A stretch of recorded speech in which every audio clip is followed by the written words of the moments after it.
Hi, this is Carrie Brownstein. This is DJ Premier. This is Darren Aronofsky. You got the RZA right here. Rose McGowan. Radiohead. Aisha Tyler. Tribe Called Quest. Fred Armisen. Prince Paul. Javier Munoz. Seth Meyers. Frankie Cosmos. Flying Lotus. Hi, we're Chaim, and you're listening to the Talkhouse Podcast.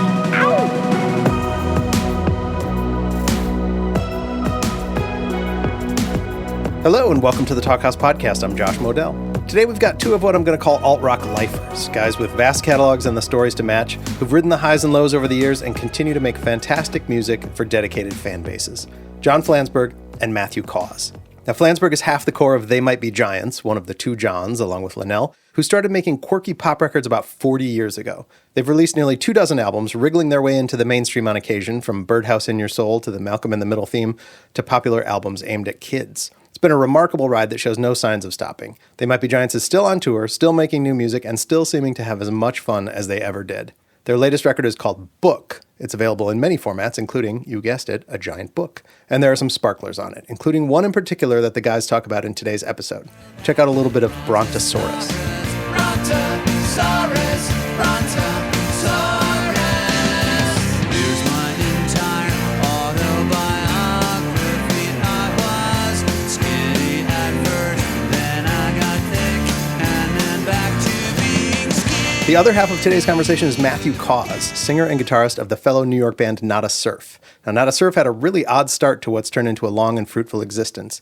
Their first album featured the song Popular, which turned into something of a novelty hit / summer anthem back in 1996.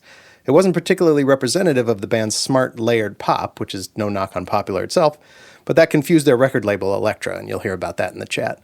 But after a bit of a slow period, Nada Surf found their way into indie rock hearts with 2002's Let Go, and they've earned a place in those hearts ever since. The 10th Nada Surf album came out earlier this year, and it's among their best.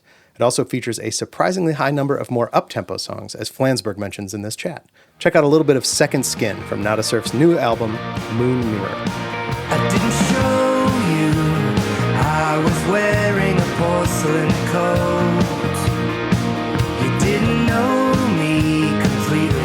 I didn't let you know.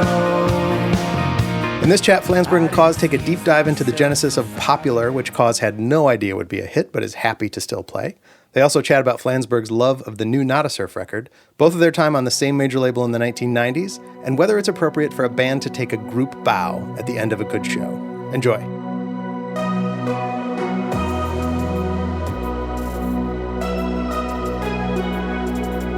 Hey everybody, this is John Flansburgh of They Might Be Giants. I am here with Matthew Caws on this very special episode of Fresh Air.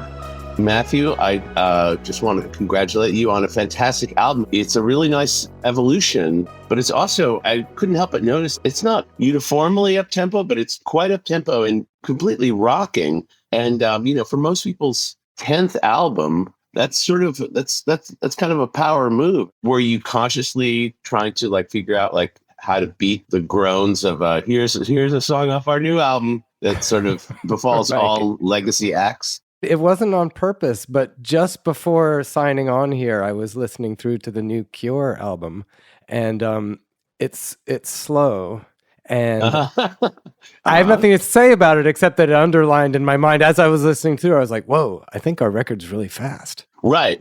Well, I guess this sort of gets to a process question that I had in general. What is the decision-making process from demo to final? I mean, you've got a very rockin' drummer in Ira. Yeah. But is the idea that it has to be presented as a band thing? Well, we do have a little bit of that because we're all here. We're all going to play. Mm-hmm. We don't have drum machine songs. And there are a few songs without drums, and there's always bass. But in terms of specifically the tempo thing and the rockingness, it's pretty unthinking and it's pretty unplanned. But for example, the fastest one on this record, Intel and Dreams, I had a version of it that I'd made myself that I really liked, and I was sort of convinced that it should be a no bass, no drums, a little bit slower, kind of, up-tempo, home-fi kind of thing. Uh-huh. And then the guys, when they heard it, they're like, "Oh, no, we should totally do it. It'll be totally rocking." And my first reaction was, yeah, no, but maybe because it was the easiest and most obvious thing to do. But then when we started playing it and it came out in this kind of, breathless Ramones kind of thing. Oh, yeah. I couldn't help but think, this is a blast. Why wouldn't we? Why did I resist? The tom sound on that track is just completely fantastic. Yeah, it's the beginning of, I think we lifted by accident, it's the beginning of New Rose. Oh, okay. Yeah. Well, there's nothing wrong with that. Yeah. I remember early on when we made our very first album, we were only playing in like these very sort of rarefied Manhattan like nightclub experiences where everything was like super left field. Right. And you just couldn't be more left field. And then we proceeded to tour behind the album for like a solid year. And our entire perspective on what constituted a show, kind of changed, and the utility of like up-tempo things suddenly became, much clearer. It might to a listener sound like pandering, but like getting over, surviving as a performer is part of the gig. It's almost the kind of thing where it changes like the pH balance of what you're doing when you get that sort of feedback loop. So when you record albums, are you doing like the old-fashioned, like we're in a place for a month and we're doing the whole thing? It's usually like 2. And then the working up of the songs this time was 3 trips to Ibiza, where our bass player lives. So we took 3 periods of 2 weeks to just hang out and play the songs together. Oh, great. So you rehearse before you go into the studio. Yeah. Okay. Yeah. Which sort of explains something that I noticed, which is that all your songs have hard endings. Oh, it's like, it's like next to like AC/DC and They Might Be Giants. It's like a friggin' celebration of like, which is curious to me because like you guys are such a pop thing. Yeah. And pop things often really luxuriate in the fade out. I love fades, but one member of the group is anti-fade.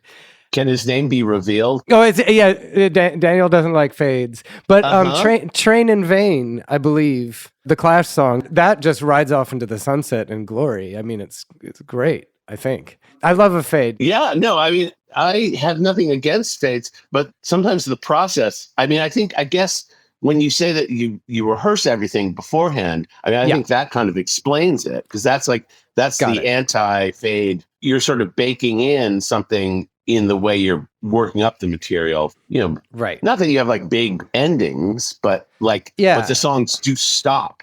Are there a lot of fade-ins, like stuff where bands were just working on something and then it worked for 3 minutes and they just grabbed that 3 minutes and it fades in? The Talking Heads Fear of Music album starts with a fade-in. Oh. It was actually like the first CD I think I ever bought, or one of them, and the CD was so unlovingly made that you could actually hear the hiss of the tape before, and the whole fade, like they could have chased the fade in as they mastered it for the CD and hidden it, but instead of it being this like very subtle, Eno-esque moment, it was just like and then I just got to say, like, I love that X is You song. The Intel song is amazing. Thank you. Losing's very cool. And the In Front of Me Now song, what a marathon of lyrics that is. I was, last time I talked to you, or maybe a couple times ago, I talked to you a few years back. You were saying you were working with people in Nashville. Oh, yeah. Which seemed like the most inexplicable, like, I'm not sure. Maybe all publishing companies, all roads lead to Nashville, but I just couldn't help but think like this amount of lyric writing could only be explained by sitting in a room with Nashville people, because you got like 20 verses in there. That song, it's very wordy, and it was hard to learn. And in fact, I still have the first words of the first lines taped to my acoustic guitar. Oh, sure. From the first few times I played it. You need those cheat sheets. Yeah. But man, I was at your show yesterday. I know since we saw each other there, but a lot of it's incredible. There are some fast and wordy tunes. Oh, yeah. It's amazing. We made the mistake of having songs where they're really fast and wordy and we have to sing together. Right. So there's no grace period. All the things about being in a band for way too long are like swirling in our minds. Like, do we need a teleprompter? Do we need somebody to wash our clothes on, it's just like, there's just too many things. But I want to sort of get to a more traditional start of an interview. Yeah.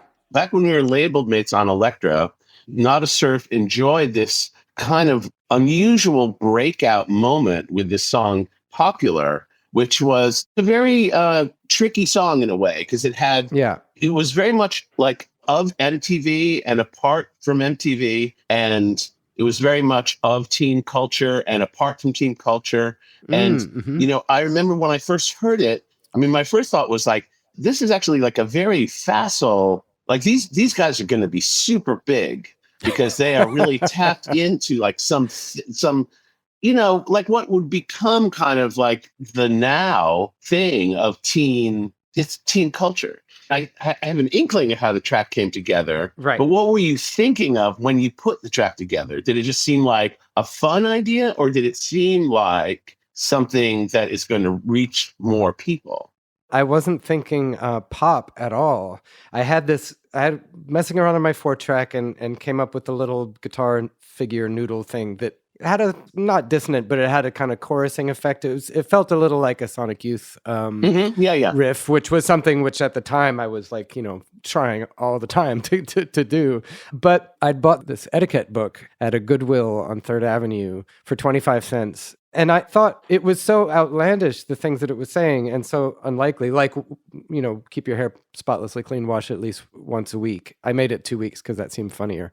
But the 3 important rules for breaking up is pretty much verbatim. But so my idea was, why don't I write a chorus from the point of view of somebody who believes all this, but then the verses will just be muttering, like my voice and a friend's voice, hard panned, impossible to understand. Oh, sort of like the Velvet Underground second album thing? Yeah, like The Gift. Yeah, exactly like that. And then there's another Velvet song, I think it's on the VU record, Temptation Inside Your Heart, where there's a lot of muttering. And then there's a Pavement song that's really muttery, I think called Mouth of a Desert, something like that. Anyway, so that was the idea. And I don't know if you know Bryce Goggin, great New York mixer, engineer, producer kind of guy. And he was mixing the first version of that song. And he says, a lot of tracks, what do you want to do here? And I said, oh, well, my friend Catherine, she's on one side. So she's reading randomly from the book. So make her quiet on the left. And I'm reading randomly and making stuff up based on the book quietly on the right. And have them both really hard to hear. So I was thinking totally arty sound collage. Mm-hmm. Right. And he says, okay, give me about 10 minutes before you listen, let me just figure these tracks out. So I sit in the lounge for 10 minutes. He says, okay, come in. Okay, listen to this. And he plays it back and my voice is in the middle, turned way up, and her voice is gone. And I'm like, no, turn it down. No, either side. And he's looking up at me, holding his hand on the fader, on the vocal fader, and says, listen to that. That is a pop song. I'm like, a pop song? What are you? Well, so did the success of the song alienate you from the song itself? Only after, when we were dropped from Elektra, it did, because we couldn't get arrested for a little while. But the way it was received, did you feel like so many bands with breakthrough hits, did you feel like the song was misunderstood? I definitely felt like it was misunderstood at first, because on our first tour, after that song was on MTV a bunch, or while it was on MTV a bunch, a lot of cheerleaders and football players were coming to the shows. So there was a jockey, fratty kind of... Oh, God. And that was a surprise because, we thought of ourselves as, like little... Sophisticates. Well, yeah, and apart, let's say, Right, exactly. Now, can you perform the song? Does it feel like natural to do it? Yeah, and we do it every night. And oh, really? Okay, that's neat. And in fact, for a couple of tours, we're not doing this anymore, but for a couple of tours recently, we were starting with it, which was super fun. Oh, wow. Gets the question out of the way and gets the fun started, Right.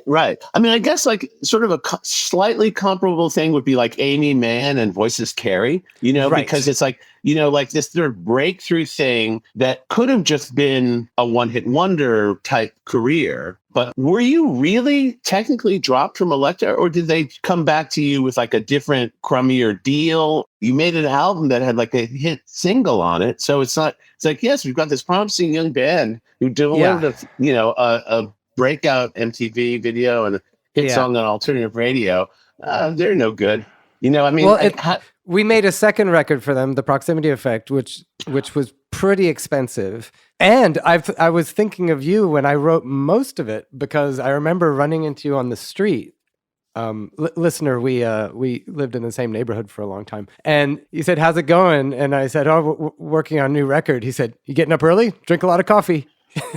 That's good. Very encouraging and, blunt in a way that I really appreciated. And it kind of was a wake-up call, like, I better get my shit together. Because I thought of you as like I thought of you guys as ever so slightly older mentor cousins, Oh, I mean, we're definitely, Yeah. I think I got 10 full years on you. Yeah, But yeah. also, the Elektra thing was that was a code course. They're very hard to understand where they were coming from. Right. I spent so much time hanging out there. I never talked about this back in the day, but recently I've talked about this whole thing of, a couple of things happened that I just witnessed firsthand that were like kind of exciting but also some of them were kind of strange. I was there when, Metallica's, what was the song? The big Enter Sandman. Enter Sandman, The day Enter Sandman arrived as a mix at Elektra in the A&R department, and from like 4 different offices, the same song, like 30 seconds Wow. offset from each other, just going like, "Ga, ga, ga, ga, ga, ga, ga." and they were like wetting their pants. They were so totally fucking excited.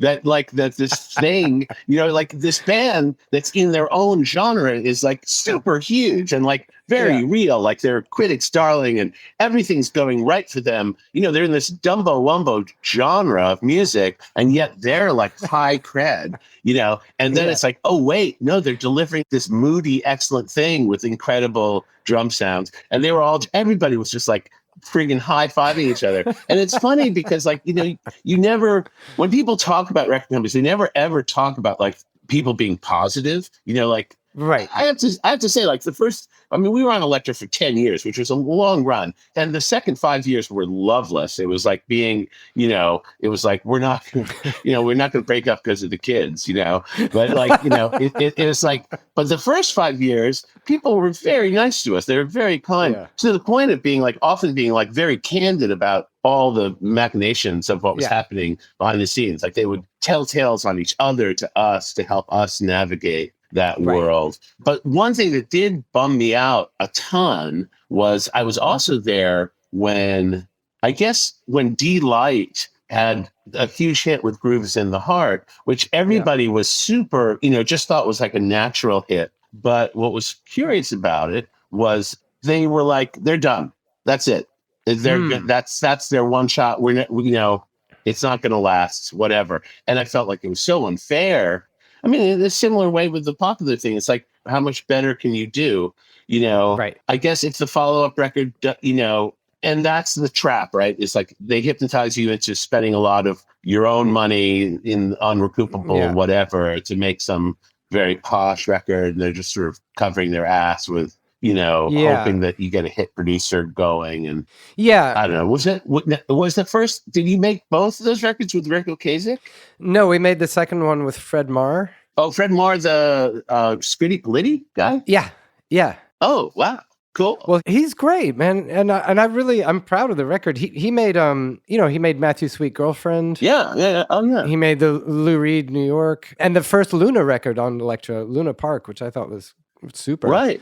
So I thought the record was good. It's kind of mystifying that they didn't put it out. They released it on time in Europe, but in the States, they're like, they were asking us to record some covers or just keep writing because they didn't think they had this slam dunk. Right. But the thing is that in Europe, it got really good press and it was going to go great. Like we could see it. It was the proof of concept that it was going to go really well, even if it didn't have a slam dunk. But then after we recorded a few covers, they then decided not to put it out. That seems shockingly cutthroat. I mean, I would think that they would have put it out and then done nothing else. I mean, that was like the normal treatment. It's just like the sort of total benign neglect, let's not make any decisions. It was the tail end of the sort of commercial alternative boom. So maybe it was the flip side of a little bit of ecstatic madness when that all kicked off, like after Nirvana, and then they just signed everybody in the world. And maybe the matching madness at the end was, this is all going to hell and this window's shutting and let's not even put that record out, I guess. Well, I could see that. I mean, it's a roller coaster.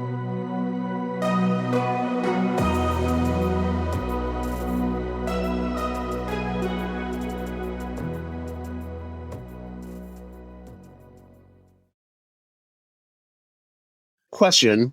When you were writing the song Inside of Love, did you know that I would never get over it? No, what do you mean? What do you mean you wouldn't get over it? I mean, I listen, that song like is so transcendent to me. It's so, I mean, it's like such an honest, crazy song. Like I know every when I hear it, I know it's exactly about you. Yeah. And you are expressing something completely personal in the most direct way imaginable. And it just it kills me. It kills me when I hear that song. Like it's not just that it's like a pretty song. It's like the realness of it is just like devastating. Well, thank you.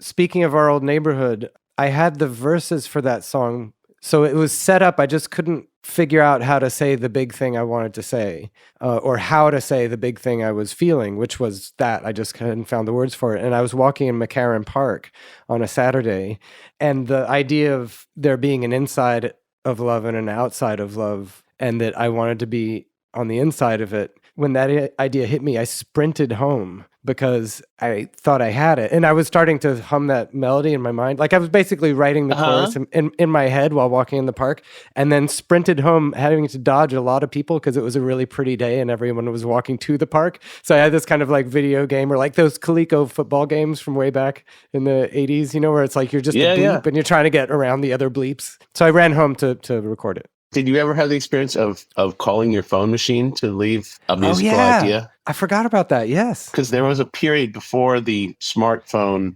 5,000 voice memos to yourself where that was a thing. I don't know if somebody told me about that. And I was like, oh, that is such, I'm doing that. You know, I'm calling in. Yeah. Wait, but so does that mean that your dial-a-song answering machine sometimes accepted songs from yourself? It actually did. Well, it took messages. So I would there was a time when it didn't get so many calls. So we actually would let it accept messages, and I would leave messages. It's like a song airport. Airport for songs. Yeah. So this is like a sort of a process question, but a lot of your lyrics are kind of abstract. Yeah. And I've noticed that when the song has kind of got a more elliptical quality to it, it seems like you double the vocals. And then when you're like trying to communicate something more simple or more directly, you do like a solo vocal, and which completely makes sense to me. A lot of power pop people just double every vocal, but it seems like you toggle back and forth. And I'm just wondering if that is a purpose. I would think with like something like Inside of Love, there might be a desire to make it as shiny as possible. Right. Which would, and in general, like in a world of like John Lennon and Elton John, production aesthetics, there's a notion that like a doubled vocal is like a shinier thing. But instead, Inside of Love has like this crazy space echo vocal trail. I lean towards doubling everything, and I think sometimes the person mixing the song makes a choice to just go for the one because they can sense that it's more affecting, and I don't always fight it. Like sometimes I just accept that. Right. And I think John Lennon, Jimi Hendrix too, some people still sound very characterful and arresting doubled. I think I get a little shinier and possibly more bland. However, I'm addicted to the sound. Like I really love that sheen and that kind of magic because it's impossible. It's two of the same thing. It can't be done. Well, I love the zing of it, Yeah. And also, I guess the truth is, and this is, everybody's got their insecurities. I feel like the fact that it doesn't sound like me is fantastic. It's like, oh, that's actually the good part. It's like it has this otherness to it. I feel the same way. I think it sounds a little better and it's a little more magical or something. One of the coolest things about doing this interview with you is I actually got a chance to sort of do a deep dive into your catalog.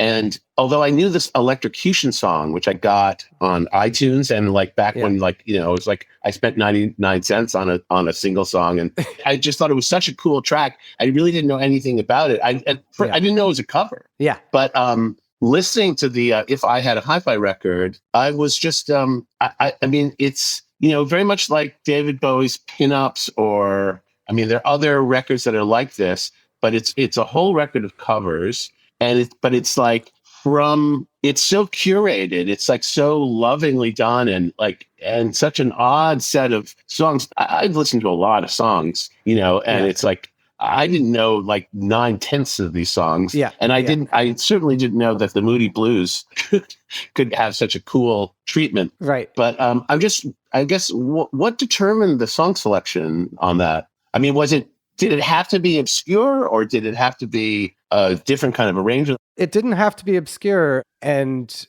I guess there being that big Depeche Mode song. Oh, right. Enjoy the Silence kind of proves that. But it really, the only thing was I had to be excited about singing them, that it was a purely chasing pleasure thing. There was no consideration about what was a good idea commercially, or even in terms of like making it a cool record or not a cool record. Mm-hmm. It was purely like what would be fun. We just wanted to make a record with Louis Lino, our keyboard player. He has a studio in Austin. And we were maybe I hadn't written enough original songs lately, and it was time to put something out. Mm-hmm. But it was very, very free and very fun. And I would think of covers, ours aren't particularly adventurous. I mean, in general, I don't ever make it weirder on purpose, but I usually think of it as like an amusement park ride where you're just pretending to be in that other band, and it's fun to just take the trip and imagine. It's not a search for your first band.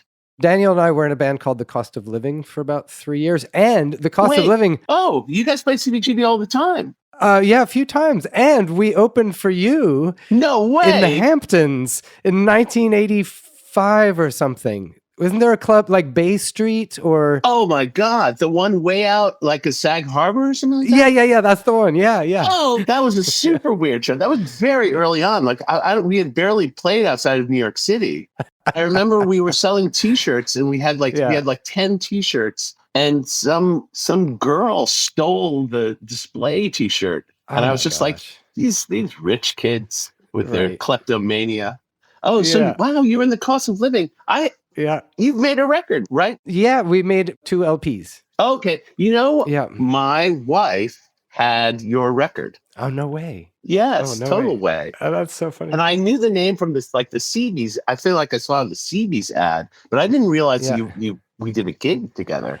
Yeah, That's and we were thrilled because we were opening for a real band. It was a super highlight for us. Wow. Well, just confirming that these are two verified dreamers talking. Anyway, so this is sort of a reverse question. You have an incredibly large record collection. I mean, yes. My record collection is like 1/5 the size of what you've got.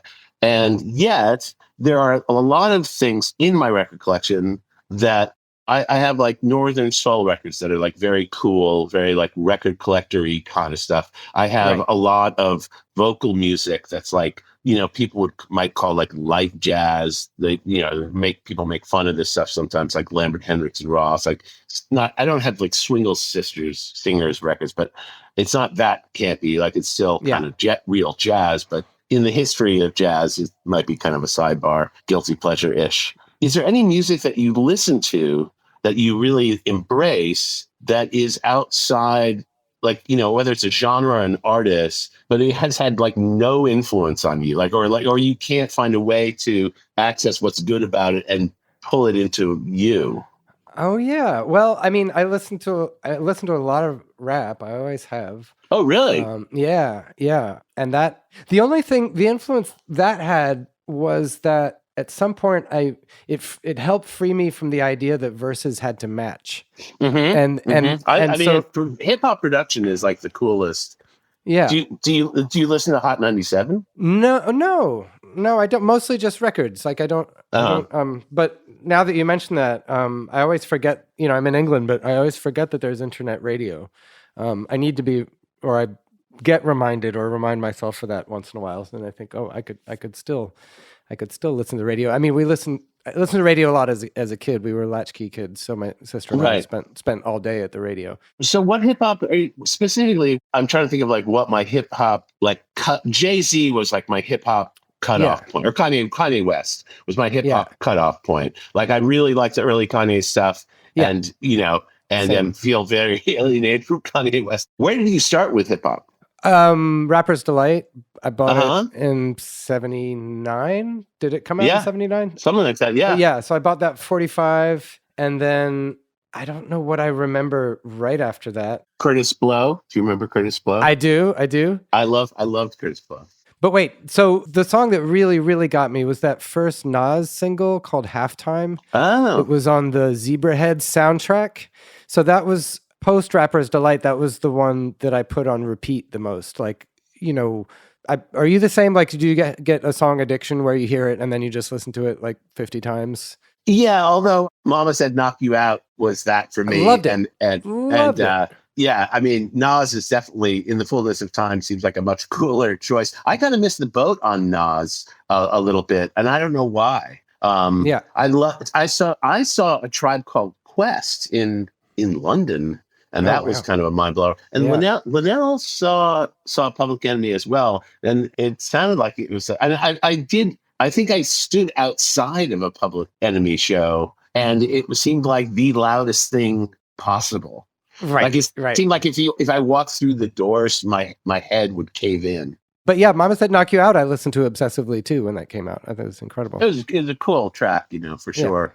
But so any other guilty pleasures in those stacks of wax? Well, I mean, my parents listened to Bach almost exclusively. So I've found the one. I asked my dad at one point, like, was there one record in particular? And he told me, and I've ended up listening to that on repeat. It's not like I listen to classical music very often, but I go back to Bach a lot. But other genres, I don't know. I mean, I like metal. I like doom. That kind of really.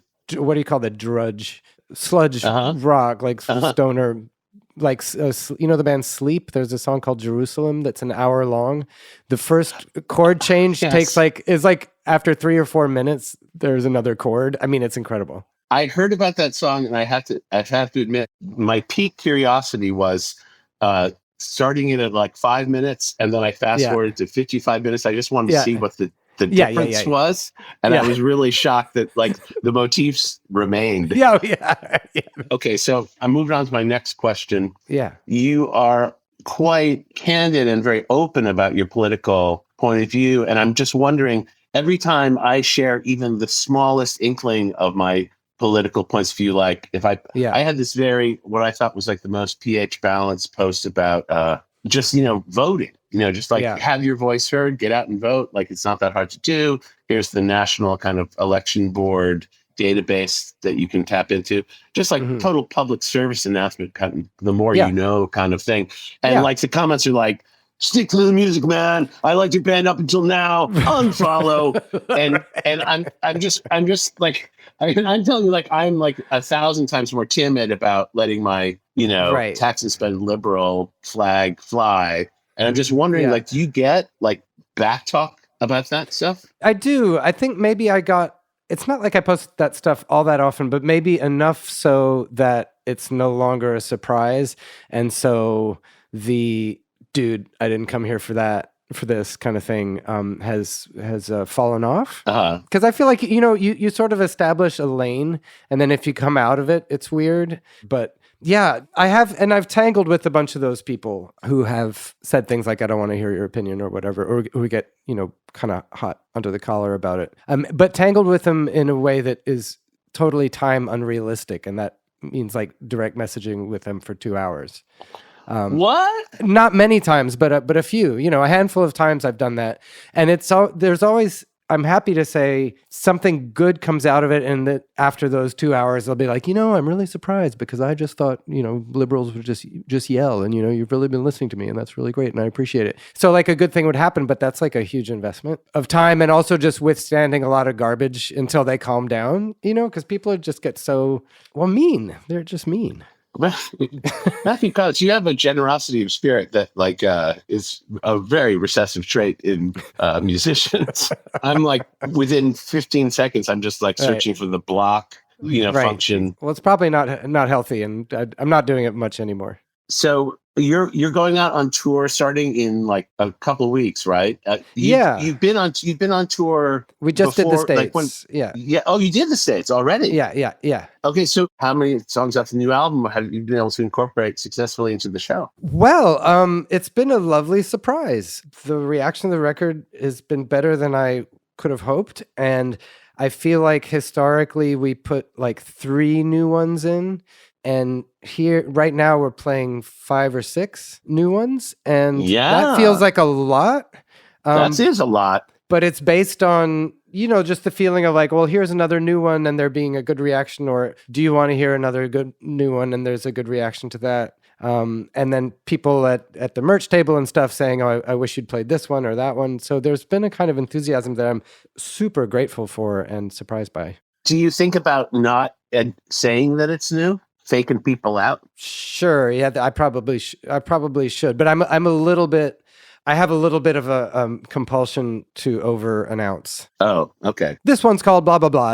Right. I mean, we have 3 songs off our latest album in the show, and they're all in the first set usually. Yeah. And we open the show with a song that's off. But even just doing 3, I feel like 3 songs is I think of that as a win. So 5, that's excellent. Yeah, I'm really surprised. I love Brontosaurus last night. Oh yeah. Fantastic. It has this kind of all those little instrumental parts that get a little complicated have this like Beatle lift to them, like riffy and heavy, but kind of a lift in that they feel I don't know, they're musically bright, I guess. I don't think when we're putting the track together, we really had the notion that song was going to be as well received as it was. I mean, this has happened to us over and over again, which is like the songs that we think people are really going to dig, yes, like are just not, it's just not a given, it's just like, and some things really kind of bubble up on their own with their own momentum. Yeah. And that was